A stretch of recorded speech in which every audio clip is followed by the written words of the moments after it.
All right, welcome to the Money Puzzle. I'm Brian Ramsey, and sitting right next to me is Aaron McAndrew, the other one of our other partners in the firm. We have two other partners, Chris Vaughn, who's sitting right over there sipping on his, it's not bourbon today, believe it or not. And then we have Eric Douglas, who's back there in his office, probably working. So anyway, today is all about risk management. This is something that we have a dedicated meeting for every single year. And the reason we did that was because we often find when we have conversations with prospective clients that come in, and we ask, how often have you had a conversation around risk? And they say hardly ever.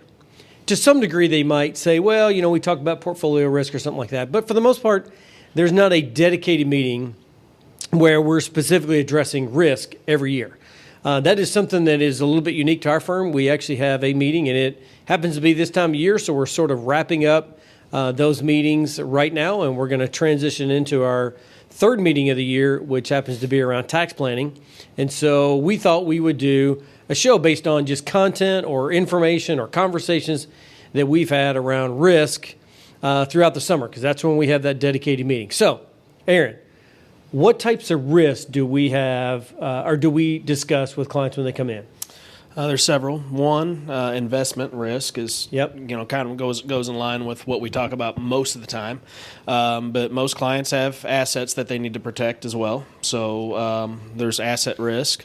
And then one that a lot of people don't think about very often is loss of income. So, what would happen if and when the time comes that they couldn't work and they, would lose that income stream that they use to be able to pay for their bills or support their family or whatnot. So we talk about that. And then the other one that we also mention a lot is the loss of a life. So if something was to happen to somebody suddenly, and it also could go along with protecting an asset too, because if they had a mortgage or something like that, or a larger asset that they're paying off, in a family, they could leave money back to help cover those expenses and that burden. Right, yeah. All right, so we're going to tackle all four of those.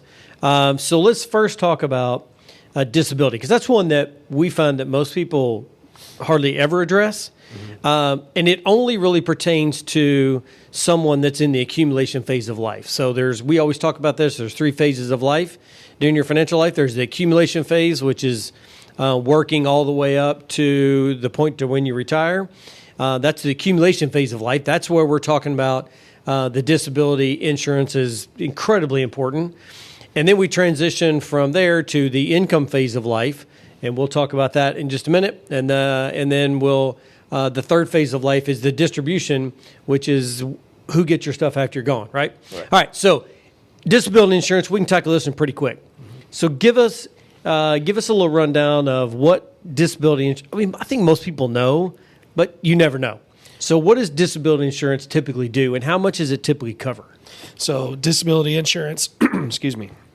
Disability insurance is insurance that in case something was to happen to you where you're not able to go to work, perform your daily duties, and you had to, you weren't able to do what you're supposed to do anymore, then it helps replace that income. And it doesn't cover 100% of what that income would be. Typically, what we see on these policies it would cover up to like 60% of what their income replacement or what their income was at that point in time. Right. So, and a lot of times these types of policies are available through your workplace. So, there's standalone disability policies. But there's also group disability policies that could be a little cheaper, but also may not have some of the bells and whistles that the standalone policies have on them, but they're offered a lot of times through your workplace. Yeah, that is by far the least expensive way to do it is through your workplace. And it'll cover between 60 and 65%, something like that. We did have a client that came in not too long ago that was a very high income earner. And they're going to cap you out. So you can't, this guy was making $500,000-$600,000 a year. You're not going to get that much in replacement income. They're going to cap you out between $15,000 and $20,000 a month. However, for those that have lower income limits than that, the only piece that I will tell you is if you get a policy from your work policy and you want to add your own policy to it, you're not you're not going to get that in addition to. Right. So you can't get 66 or 60% of your pay and then trying to get an additional 60% of your pay if you get disabled. So in other words, you're making essentially more than what you were making. That doesn't happen. They're going to limit you. If you get a standalone policy, as you refer to it, in addition to, it's only going to get you up to maybe 70%, 72% of your comp. So it doesn't quite. So there are some limitations to it, but it's a great, if you are someone that has disability or is worried about becoming disabled and you want disability insurance, call us, will walk you through that. Mm-hmm. All right, let's jump on to life insurance, because this is a big one. This is big. Yep, so disability is you're incapacitated and you're not dead, so you're still making, should be making a living for your family. Yep. That covers that piece. But let's transition to where you pass away. And now you need what? So we have, I'll walk you through this. Well, you know this. So we have a 3-step process that we walk clients through when it comes to any life insurance needs that you have. Number one, we need to determine what the purpose is. And purpose, there's 3 categories. And I don't care what it is that you come up with. It falls into one of these 3 categories. Number one is replacement of income. Number 2 is debt reduction, so take care of all my debt. And number 3 is legacy planning. Come up with any excuse you need for life insurance, it's going to fall in one of those 3 categories. So that's step number 1, is we have to determine what the purpose is. Once you determine what the purpose is, then you transition to step 2. Step 2 is calculating the amount that you need. This is not just a wholesale, how many times do we hear this? Get $1 million. Right. Get $2 million. And I'm going to give you a good example of that in just a minute. But that's not how you do it. You actually there's a calculation that you can walk through to determine what the amount that you actually need. So that's step number 2. Step number 3 is to determine what type of insurance you need. Either term, meaning for a specific time period, or permanent insurance, meaning it's in place, it's going to pay out no matter what, no matter how long you live. Mm-hmm. Now, I will tell you this as a disclosure. I've been doing this for a long time. I've done hundreds of plans. I'm probably close to 200 at this point. Not one time in my career have I ever done a financial plan or done any insurance analysis, life insurance analysis, where I have come up with the need is for permanent insurance. Never happened. Now, are there exceptions? Yes. People sometimes want that legacy planning. I want X amount of dollars to go to my alma mater. I want X amount of dollars to go to my kids, no matter what happens to me. I understand that. That's where permanent insurance comes into play. But when it comes to a need-based life insurance planning, I've never come up with permanent insurance as an option. Now, the other thing I'll say, and then we're going to walk through some other things. The other thing I will say that if you, that's an example I'm going to bring up and say, go ahead, you were getting ready to say something. Well, I was going to piggyback off of what you just said, where you haven't come up with that need. When we're talking about traditional permanent life insurance, I would agree. But a lot of the way that I've used life insurance in these plans now is these hybrid policies. Absolutely. And we're not talking about that right now, but that is another reason why we would use it. And then that's where permanent does make a lot of sense, because there's life insurance policies that have long-term care benefits. They've got they've got other living benefits that are there. Yep. But also you get the life benefit if something was to happen to you, that their money would be able to be passed on tax-free. So that is a permanent type of life insurance policy that can make sense in a plan depending on the client. And we do a fair number of that. We do a fair number of that. We do a lot of that. We use permanent insurance. Don't think that we don't. We do. Yeah. It's just when you're talking about basic need planning for life insurance, it almost never comes up that you need permanent life insurance. Why? Because the majority of the time it's either income replacement or debt reduction. It's one of those two. Now, are there more advanced situations where we're trying to be creative to come up with long-term care insurance? Absolutely. And that's where life insurance can play a huge role. Yeah. I just sold one, 2 months ago to a client that's essentially what we were doing was finding a hybrid policy to provide long-term care insurance. Specific long-term care insurance was way too expensive, and so we went the life insurance route, which can make a ton of sense. But it's not for everybody. It's for a specific type of planning. Right. Okay? All right. So, but now let me give you an example of life insurance. So we had a client that just came in. Eric and I actually sat down with him, and he and his wife came in, and they were talking about needing life insurance. So this is sort of a get to know the client. They were fairly new. And so we had gone through their cash flow planning, and then we transitioned over to risk management. So we were talking about all the things we're talking about right now: investment risk, loss of life risk, disability risk, property and casualty risk. We're talking about all this stuff. Yep. So we got on the subject talking about life insurance. And he said, hey, well, I met with a life insurance guy, and he told me I needed $2 million worth of life insurance. Okay, great. So we walked him through our process and said, all right, he may be right. Yep. No, I'm sorry. I take that back. He had said it was $500,000. I'm getting it backwards. It was $500,000, and he was selling him a permanent life insurance policy. Okay, and it was actually a pretty good rate. I mean, it was good policy, good rate, all that stuff. And I was like, okay, great, that's fine. Let's walk through the process. So we did. We sat down and said, what's the need? And his wife was a stay-at-home wife, and he was the breadwinner and made quite a bit of money. He was making about $400,000 a year, total comp. And so he was, 48, 49 years old, almost 50 years old. And so the crazy thing was, we walked through the three-step process. What's the need? They wanted all the debt gone, and then about 40% of the replacement of income would have been fine for them because they just didn't live a big lifestyle. Yep. And so we did the math. When you do the math on him, it was almost $2 million. Just shy of $2 million is what he needed. Okay? So, and then we said, okay, either perm or permanent insurance or temporary insurance. He only needed term insurance. That's all he needed.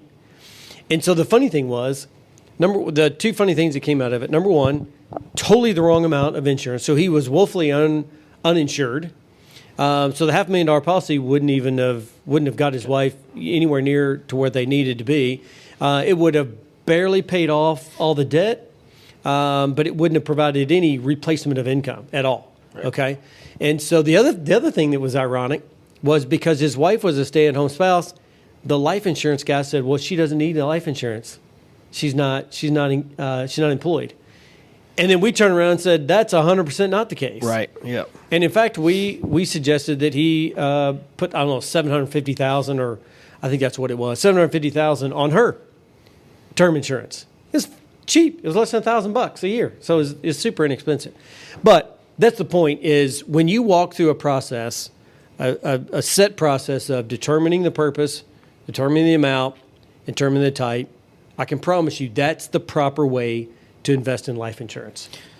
Yeah, and on top of that, not once you get through that process and you get your life insurance and the amount and you purchase that, reevaluating that periodically because your life changes. Your needs change. Absolutely. Things happen. You have kids. You move. You get a larger home. You take on more debt, whatnot. Things change, and that's the biggest. What you're talking about with somebody being woefully underinsured. A $500,000 term life insurance policy may have been great for somebody when they were 25 years old. And right. Now they're 35 years old and haven't taken a look at their life insurance policy or haven't done any review on their risk. And now you figure out they need $2 million or whatnot. So that's why we do this. So yeah, absolutely. And the other thing I'm going to tell you about life insurance, and if you don't listen to anything else we say during this entire podcast, or you're taking notes, put a big asterisk by this comment right here. If you go see a life insurance sales guy, I can promise you one thing: he may or may not get the number right as far as the value. He may or may not, whatever. But I can guarantee he's not going to sell you term insurance. Why? Because you can't make a living selling term insurance. The majority of what we do, overwhelming majority of the policies we write are term because it's the right thing for the client. We don't really make a whole lot on it, but it's the right thing for the client. So if you go see a specific life insurance sales guy, not going to sell you term because you can't make a living. So they're going to push permanent insurance on you, and they're going to make it sound awesome, like the greatest investment in the world. And I can tell you right now, I can show you that if whatever you're paying for your permanent insurance, I can sell you, or we can show you the same amount of death benefit in a term policy, reinvest the difference in premium per year, and you're going to be far wealthier in 10, 15, 20 years than you ever would by putting money into a permanent policy.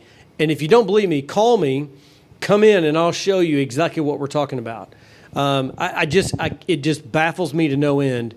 And there's a group here in town that, and it's, all they do is sell permanent insurance. It drives me nuts because we see policies come in, you're like, you don't need that. You don't even need that. But anyway, on with that. Now, so the other piece that we're going to talk about kind of briefly here is about investment risk, right? So why is it we talk about investment risk and what's going on in today's world that involves investment risk? So it's funny you ask that because if we were to ask this question to clients on market years that we've got stock market up 20+%, you got moderate portfolios up 15, 16%, and you're asking the client, you're doing the risk assessment with them, and everybody's good with it. Yeah. I want to be more aggressive is really the answer you get. But when you look at market years like this year where we're dealing with something that we haven't seen in a long time, and you've got portfolios, we get the bond market down, you get the stock market down, you got portfolios down 20+%, you got moderate portfolios down in the teens, and now you're reassessing investment risk, and you got people that are saying, oh, well, I'm a little antsy about this. Right. So that goes in line as to why we do this, because while we know through the plan that there's going to be ups and downs through the way, and we plan for long term, not for 1 year, not for 3 months or 6 months or whatnot period of time, but we help build insurance into into portfolios to help protect a portion of that portfolio against market risk. So, yeah, absolutely. And again, that's exactly what Aaron just said. There is investment risk. With anything you invest in, there's risk associated with that. Now, you can minimize that the best you can. You can't 100% escape it. You can't. But we can minimize that the best we can. That is why we dedicate a meeting every single year to talking about risk. And part of the conversation around risk is portfolio risk. We have specific software that we use to analyze portfolio risk. And when somebody comes in, especially this time of year, which is really sort of our May through August kind of meeting, middle of the year, we literally sit down with every single client and say, here's your risk score. Is that still appropriate? Mm-hmm. And you wouldn't believe there are people that said, yeah, I actually want to change that. Yep. Okay, great. It's a great time to do it.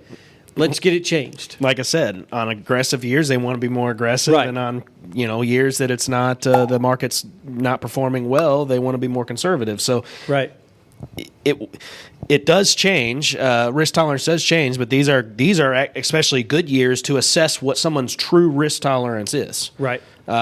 Because years. I think you would agree that what we've seen in the last 10 or 12 years with market performance has been an anomaly. I mean, we don't typically see S&P 500 averaging 16% since I think 2009 is the statistic that I saw. And that's high.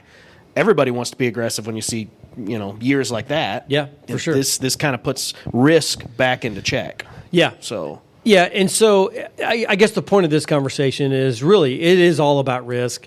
You need to have a specific conversation about risk, loss of investment risk, property risk, loss of income risk. There's all this good stuff that we continue to talk about because it's incredibly important to make sure that you're covered and you have the proper amount of coverage, which leads us to our fourth point and our last point. We'll do this kind of quickly. Is we actually partnered with McCormick Advantage, and you guys, if you haven't seen that video, we did a podcast with Heather McCormick, which is one of the principals. She's actually located here in our office. But the reason we partnered with Heather and her husband Chris is because we want to make sure our clients are covered from all aspects of risk. So we've got everything covered. The one thing we didn't have was property and casualty. We want to make sure that your your auto insurance and homeowners insurance, your umbrella policy are all matching the coverage limits that you have, and that we also want to make sure that you're paying a fair price for that particular coverage. Because really, when it comes down to it, you just want to pay the minimum for the best coverage, right? Right. And so that's what. So every single year around this time, we ask clients to give us copies of their current coverage, or if they're already with us, then we just have Heather. Hey, we have Mr. and Miss Smith coming in. Can you just go back and do an evaluation? She'll do the evaluation, provide us a report. We talk about it. If it's someone that is not currently with Heather and Chris, then we ask them to bring in their policies. Heather puts a great analysis together on what their current coverage is versus what they could pay somewhere else. And I will tell you, we're saving people. I don't know, Chris, what we have somebody came in the other day, it was thousands of dollars, right? Yeah, $1,300 we saved them. Mm-hmm. Yeah. And we increased their coverage limits for that. And so, but we still saved them $1,300. So again, property and casualty is huge, along with everything else that we do during our risk management meeting. So any final thoughts? No, I think that covers it. I mean, one thing added to them is another big reason why we like working with them is that they're independent agents, just like we are as independent advisors. So they're not held captive. They don't have any loyalty to one particular insurance firm. So they can do a true assessment as to looking at price, coverage, and all the above on insurance needs. Yep, exactly. All right, so I know we kind of covered everything. We tried to do it fairly quick. But if you have any interest in talking about risk management, or if you're with an advisor that doesn't specifically have a risk management meeting every year with you where we're talking about full risk management, you need to come and see us, because that is something that we dedicate to. We think it's that important, and it is that important. Mm-hmm. It's just other advisors don't put the emphasis on that, and we do. So make sure you come in and give us a call. Come in and meet with us. We're happy to do a complimentary risk management review if that's what you want. Just kind of kick the tires with us. We'd love to walk you down that path. If you haven't had a chance to watch any of our other podcasts and you're just kind of picking us up, go to our website. I think Mr. Producer or Miss Producer will put that in after we do the editing, or maybe it's already in there. But anyway, just check it out. You can find all of our podcasts. Go to YouTube. I think it says video. You can catch all our YouTube videos as well. We also have a TV show that comes on every week called The Money Puzzle. Right now, it comes on ABC at 10:30 on Saturday mornings. That is scheduled to change, or at least we're trying to get it changed right now to our NBC affiliate, we hope. We also have another podcast we do that's fun. It's called Burgers and Bourbon. That's the title of it, but I think we were calling it more, Friday at the Firm. But anyway, we take a bourbon every week and review it, give you our opinion on it. It's kind of fun, just kind of a fun little thing. Make sure you check that out. But either way, when you're on your favorite listening device or software or whatever app or whatever you want to call it, or if you're YouTube, just make sure you hit the subscribe button so you'll get all of our new content. We push that out on a weekly basis. And just make sure you like and subscribe and forward it. Forward it to your other friends that may have an interest in anything that we're talking about. And I guess that's it. For this week. We will catch you guys next week on The Money Puzzle. The information given herein is taken from sources that IFP Advisors, LLC, doing business as Independent Financial Partners, IFP, IFP Securities, doing business as IFP, and its advisors believed to be reliable, but it is not guaranteed by us as to accuracy or completeness. This is for informational purposes only, and in no event should be construed as an offer to sell or solicitation of an offer to buy any securities or products. Please consult your tax and/or legal advisor before implementing any tax and/or legal-related strategies mentioned in this publication, as IFP does not provide tax and/or legal advice. Opinions expressed are subject to change without notice and do not take into account the particular investment objectives, financial situation, or needs of individual investors. This report may not be reproduced, distributed, or published by any person for any purpose without IFP's express prior written consent. Securities offered through IFP Securities, LLC, doing business as Independent Financial Partners, IFP, member of FINRA and SIPC. Investment advice offered through IFP Advisors, doing business as IFP, a registered investment advisor. IFP and Family Wealth Planning Partners are not affiliated. The information given herein is taken from sources that IFP Advisors, LLC, doing business as IFP, IFP Securities, LLC, doing business as IFP, and its advisors believed to be reliable, but it is not guaranteed by us as to accuracy or completeness. This is for informational purposes only, and in no event should be construed as an offer to sell or solicitation of an offer to buy any securities or products. Please consult your tax and/or legal advisor before implementing any tax and/or legal related strategies mentioned in this publication, as IFP does not provide tax and/or legal advice. Opinions expressed are subject to change without notice and do not take into account the particular investment objectives, financial situation, or needs of individual investors.